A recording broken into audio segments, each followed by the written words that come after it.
ગતરાત્રિના શહેરના ઘોઘા સર્કલ વિસ્તારમાં રામોર શ્યામ ડીશ ગોલાની દુકાન સામે ડસ્ટબિન પડી જવા જેવી મામૂલી બાબતે બે જૂથ વચ્ચે હિંસક અથડામણ સર્જાતા બંને પક્ષના મળી કુલ 4 યુવાનોને ઈજા પહોંચતા સારવાર અર્થે હોસ્પિટલમાં ખસેડાયા હતા.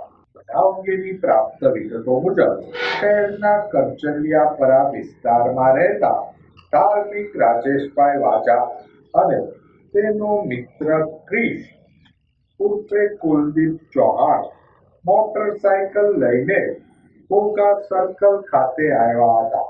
ડસ્ટબિન પડી જવા જેવી સામાન્ય બાબતને લઈ બંને પક્ષ વચ્ચે તીક્ષ્ણ હથિયારો અને કાચની બોટલો વડે મારામારી સર્જાતા બંને પક્ષના મળી કુલ 4 વ્યક્તિઓને ગંભીર ઈજાઓ થવા પામી હતી.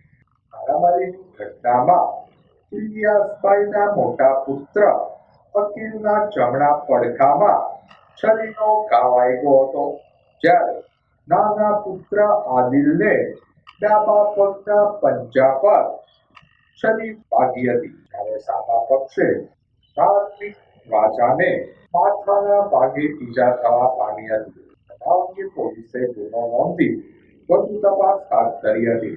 એમાં છે પડકે ભવાની પાનવાળા છે ને, ત્યાં બે અજાણા વ્યક્તિ હતા, ત્યાં કારના ધડ કરતા હતા. મને એવું લાગ્યું કે પીધેલા જ હતા. પછી ત્યાં અડધી કલાક સુધી ધડ કરી એ લોકોએ. પછી ગાડી લઈને ઘાયગા અમારી કોર આવ્યા. અમારી દુકાનની પાસે હતા. મારી ત્યાં ડસ્ટબિન હતું ને, ત્યાં પાટું માર્યું. પછી પાટું માર્યું ને પછી મારા છોકરાએ કીધું કે ભાઈ બોને આવી રીતે ન કરાય એમ. તો એ પાટું મારી તરત છરી કાઢીને મારા છોકરાને મારી દીધી. અમને એ બે જણા હતા, બે પાસે છરી હતી. બે છોકરાને વાગ્યું છે ને મને બધે અહીંયા વાગ્યું છે.